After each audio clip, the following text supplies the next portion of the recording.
All right, we'll go ahead and get started here with our Brickyard 400 post-race press conference. We've now been joined by two gentlemen who do not need an introduction here, Mr. Rick Hendrick and Jeff Gordon.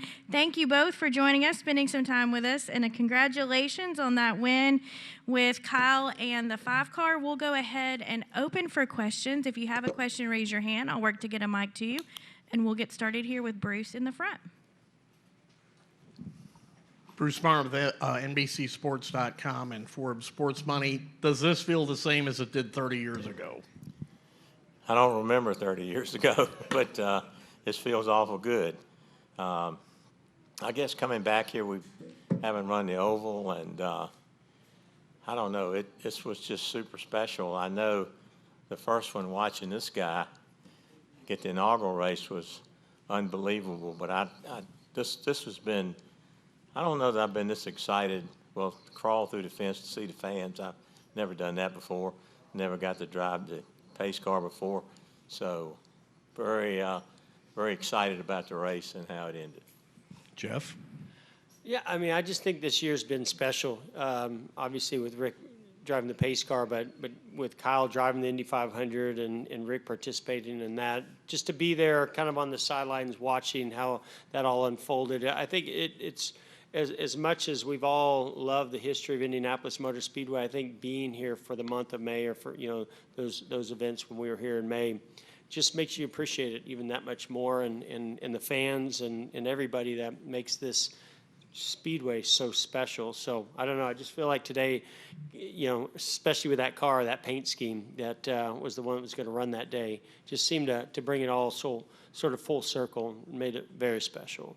And also Kyle kind of said he's coming back in May. Have you guys signed off on that? Not yet. All right, we'll continue with questions. We'll go over here to Ben. Go ahead. Ben White, USA Today and Fayetteville Observer. The last 20 laps, maybe, or 25, let's call it 20. What were both of your thoughts seeing Kyle just kind of pick everybody off? I mean, he was like on rails the last part of this race. And how excited were both of you seeing him pick off car after car after car? That was pretty impressive. Yeah, I was surprised how, about the first 5 cars, so it was saving fuel. But he was coming through the field like a rocket. And it's just hard to pass, but he made it look a little bit easier to pass. And so then I was worried when he got up, to like second or third, and then we started worrying about fuel on the first overtime. So they said we had enough to do one, and we were holding our breath when if there'd been another one, I don't know if we could have made it, but he put on a show, and that's Kyle Larson.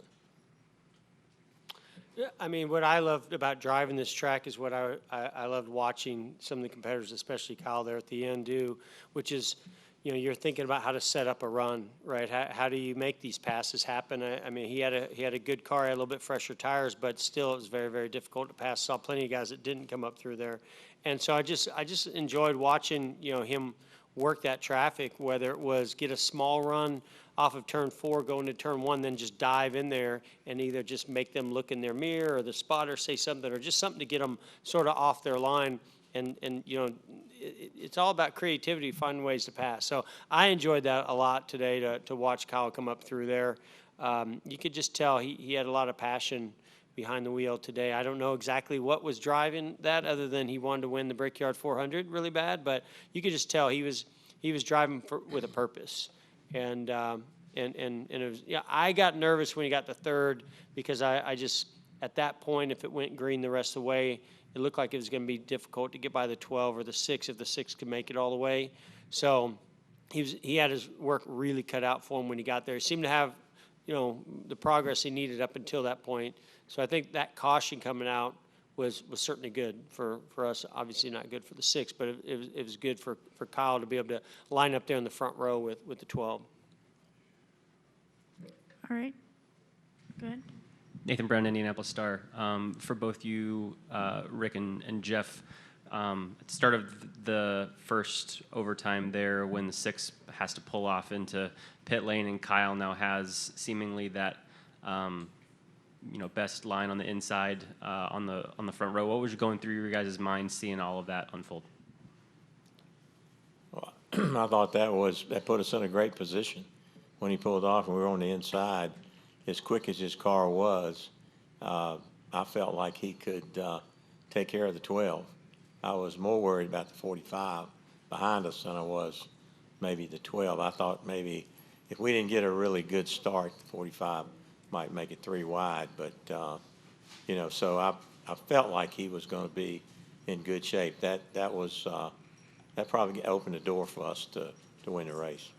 Jeff? Yeah, the only thing I'll add to that is, I'm listening on the radio to our engineers and their calculations for fuel, and they were basically saying the 6 was supposed to run out of fuel on the back straightaway coming to take the green. So I was worried that if he took the green and we were stacked up behind him, that could be the end of our race, or just hold the 5 up enough to let some others get some momentum. So I was really worried about that. But the best case scenario happened, which is the 6 knew he was running out. I'm assuming as fuel pressure dropped and he came to pit road. So to then put Kyle up there on the front row, and that was really in the preferred front row spot too. I think if you could math it out or plan it out, that's exactly the way you want it to plan out, because Blaney would have loved to have had the inside, I believe. And Rick, I know this day was extra special, being able to drive the pace car, and I know you had some fun getting to sign autographs out there with fans afterwards. Coming back here after the ebbs and flows of May with Kyle, what did it mean to you to be able to kind of cap off this 2024 IMS with a victory here?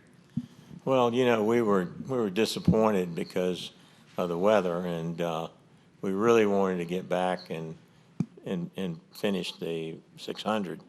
And so we brought that car back with this paint scheme that was on the 600 and the IndyCar. And it was special. And I think it gave Kyle a lot of, momentum or motivation. And I think we all felt like we were disappointed. We disappointed a lot of fans. And we couldn't help it. The weather did it. But at the same time, a year of planning goes into doing something like that. And you in a perfect world, you qualified 5th, and we had a speeding penalty and all that. But we were sitting in a great spot with him in the 600 if we went back to racing. And Allgaier did a super job in that car. So I think it was a combination of just disappointment after all the planning, and then to come back here. This was a special day.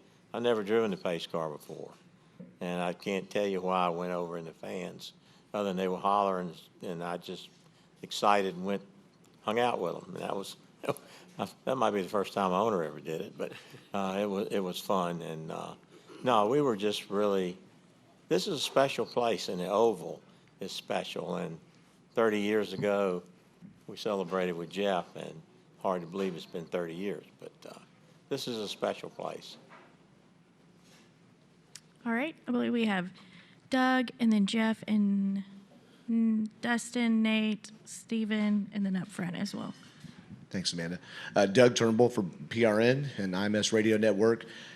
This dawned on me when I sit down. It's Rick Hendrick winning at a Roger Penske track, and you guys are, I guess, friendly rivals, so to speak, in the business world and on the track. But have you ever, over the years, with all the things you have your hand in business-wise, thought about owning or building a racetrack, especially before the two main companies owned a lot of the NASCAR tracks? No. Well, that was easy.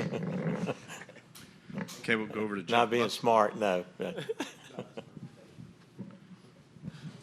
I mean, they've said going into this race that 81% of the Brickyard 400 winners were either present or future NASCAR champions at the time they won it. Now it's up to 82%. What is it about this race on the oval that brings out the championship-worthy drivers and the best of the best? Yeah, it's a technical track. I mean, there's a lot of different ways to approach the corners, how you arc in, how much brake you use, when you release the brake, and working with the team to get the car set up right. I mean, I've always felt like the best teams rise to this occasion as a whole, and I think the 5 team is very, very strong. One of the best teams out there, obviously, and you know, I think they now having this win under their belt really is going to kind of set the tone for the rest of the season of, you know, who's the biggest threat for the championship. I know that this is not Phoenix, but it's about momentum and confidence and being able to step up in the biggest moments. And I think today was one of those big moments for this team, for everybody out here today. Right. We're now joined by our crew chief, Cliff Daniels. We'll go ahead and keep the questions rolling. We've got Dustin, Nate, and then Jordan. Dustin Long, NBC Sports. Jeff, you used the term when you're talking about Larson's moves, creativity. What was it that stood out to you that you have an appreciation for that I can't see since I'm not having done what you've done? And what did you see of that creativity, and how has that, I guess, grown through the years with your organization? Yeah, I mean, I think a lot of great drivers have it, but especially with his dirt background, I think, you know, you have to have that ability, or you learn that, you know, you've got to search around the racetrack to find speed or to find ways to pass. And there's not a lot of grooves here, right? We know it's very narrow, so you're just playing in a very tight window. But just, I think, surprise, and even he said it to me when I talked to him after the race. You know, he's like, yeah, I just was surprising them, and that's sometimes a method that works. But then the spotters are telling the next driver, say, hey, he just dove in, you know, and made a pass here, and then that driver understands and they learn, and then they start looking. So then you got to try something else, and you know, whether it's get to their outside, arc in, get a run off the corner, force them into the corner to overdrive it, whatever it may be. You know, you have certain things at your disposal, but some guys have a bigger toolbox than others, and he seems to have a lot of them. And Rick, you know, Jeff used the phrase surprise in terms of Kyle surprising the competition. Obviously you've had so many great drivers in your history. How does Larson surprise you in what you see him do?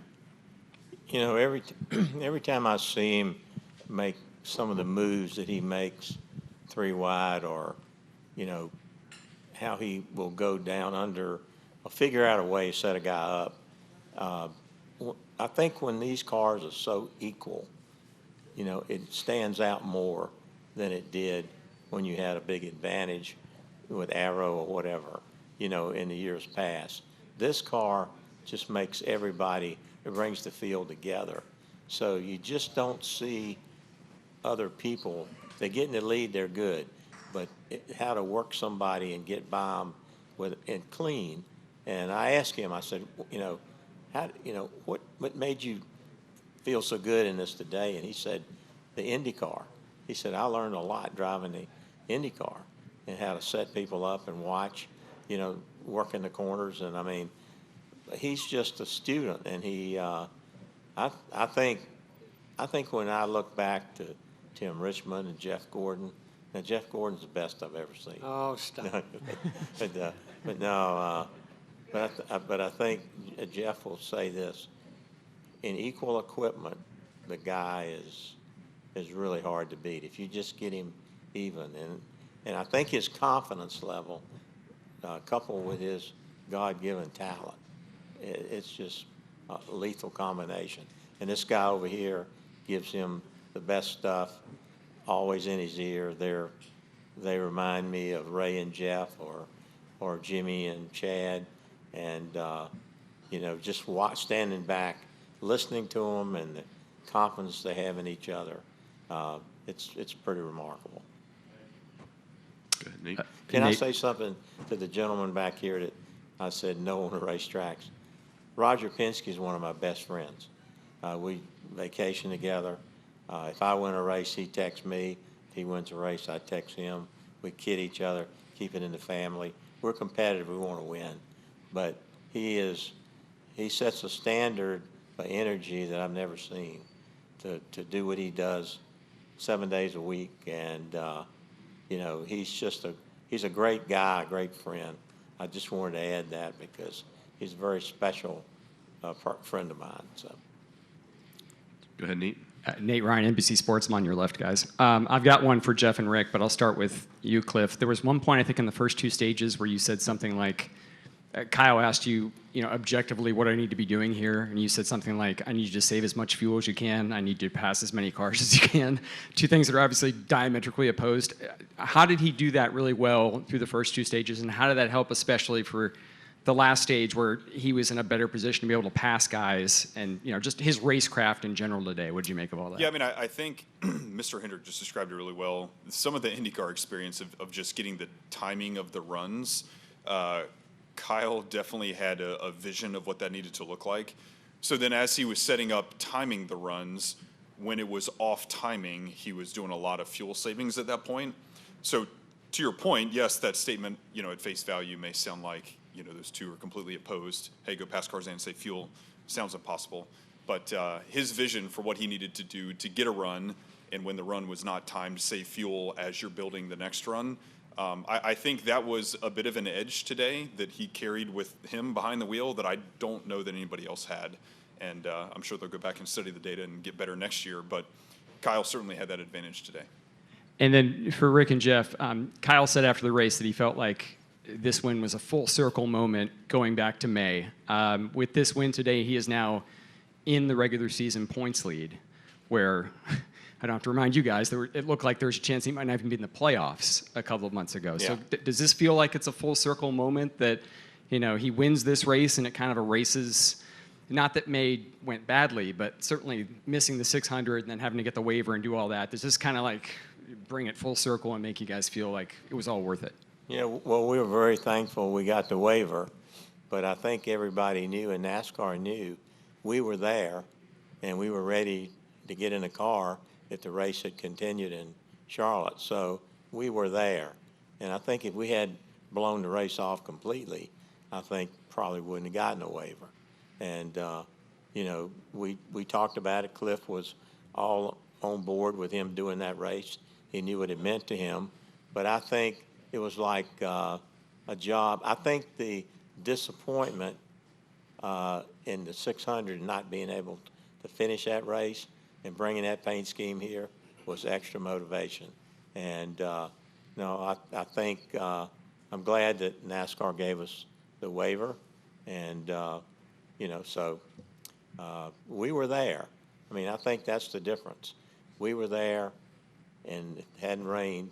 I think he could have won that race. And this is a really, I've got texts from folks at Chevrolet Mark Royce, love the paint scheme. So, I can't tell you the disappointment we all had with the way that weekend ended up. So I do think this was a celebration more than normal because of the disappointment we all had not finishing the job. All I can say is that when we were here in May talking to different people that are on race teams, whether it was McLaren or some other friends that I've made that have attempted or have competed in this race a few times over the years, that they said something that just stuck with me right now. They said, man, this place can bring the highest of highs and the lowest of lows.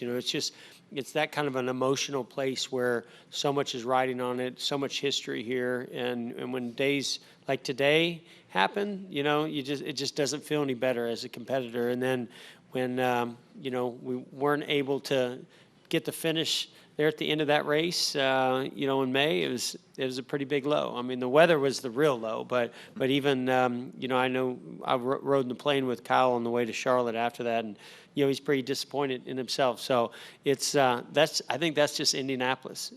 You're pushing all the time, and sometimes, when you're pushing, you're not going to get the results you're hoping for, but days like today, you're going to push, and you do. And, it definitely came full circle. Okay, we've got time for about one more. Go to Jordan. Jordan Bianchi, The Athletic. This question's for Cliff. That restart there with Brad pulling off at the last minute, there's been some conversation. In that situation, should NASCAR permit a re-rack of the field? Because in Blaney's case, he's technically the control car, but he's in the the lane that is not advantageous for him, where if he had that option, he would have taken the inside. See what I'm saying? So in that kind of scenario, should NASCAR allow these guys, give them a lap to, repick? Yeah, I mean, I understand it being highlighted because of it being this race and the situation because it was front row. There's been so many times in Cup races where we've seen that from 5th, 10th, 20th. It's no different. Everybody knows that's the rule. If I go to race South Boston Speedway on Saturday night in a late model, it's the same rule. Like, this isn't – I understand the question. This isn't anything new, to completely shut down the race and re-rack because you had a guy pull off in a row. Every other racing series, you fill the row, you take the green flag and move on. So I just don't see it as that big of a concern. And then this stretch, you guys have had a lot of speed over the last 5-6 weeks, but particularly like Iowa, Nashville, Chicago, not necessarily the speed or the results to correspond with the finishes. Is that frustrating for you that you're not getting the finishes? Or are you encouraged by the fact that you guys have this speed and you're showing up week after week and you guys are in the mix? Well, I think it's the right kind of frustration. And a lot of folks ask, how special the wins are and what do you learn from the wins? I think to some of the most successful organizations, teams, players, you learn more from when you fail than you do from when you win. And so for us, where we've had the fast cars and we've had a day that we would consider a failure because we had a great car and had a mistake or got taken out, whatever the case may be, there's a lot to be learned in that. And it's painful along the way, but it teaches you so much about yourself, your resilience, how you build your process as a team. I'm a big process guy for how our team operates, how we communicate. That today was all about the resilience of the team. We had a pit stop that got away from us, a very odd situation. Of course, I was a little frustrated in the moment, but ultimately our pit crew did a great job to communicate their way through what that issue was. Yes, we had to pit, off sequence at that point and kind of got behind, but what we were able to do as a team collectively throughout the end of the day was our process of how we communicate, what Kyle sees behind the wheel, what he thinks about, the questions he's asking me, the information I'm getting from the engineers, and then, of course, everybody below, that's helping behind the wall support, over the wall execution. All those things have to come into play on a day like today. So long-winded way of answering your question that, yes, when you have a great car and you don't get the finish that you want, that can be frustrating, but that can also be very a great learning opportunity to build your team. And we always take those opportunities. All right, we got time for one more. We'll go to the back right here. Justin Schuler, Kicking the Tires. Cliff, this is your 20th win in the Cup Series. You've had quite a few big ones. So where does this one rank compared to like the championship race in Phoenix and the Coke 600? All of them coming with a driver of the caliber of Kyle Larson. Yeah, it's amazing. And certainly today was a blessing. I told Kyle this. Some days things just don't work out for you, and today worked out. So what a blessing. How to rank it, I have no idea. I would love to know from Jeff how he ranks his wins, or from Mr. H. Hopefully one day, a long time from now, I'll get a chance to look back and think about how to rank them. But it's been really special and, very thankful to have the leadership of Mr. Hendrick, Mr. and Mrs. Hendrick, and Jeff Gordon and everybody at HMS just to encourage our team, keep us going, because there's so many people behind the scenes. It's more than just me and Kyle. There's so many people behind the scenes at the shop, and with us on the road every week that contribute to all these wins. It's way more than what does this win just mean for me, or what does it just mean for Kyle. It's everyone at Hendrick Motorsports, and especially with how special it is being the 40th season. Mr. H right now is sitting on the Daytona 500 and the Brickyard 400 this year, so that's pretty amazing. So to be at this point in this year, it's special. How to rank it, I have no idea. But certainly acknowledging the blessing and the great day that it is. Well, that certainly is impressive. Thank you guys for coming in today. We appreciate all your time. We will be joined next by the race winner, Kyle Larson.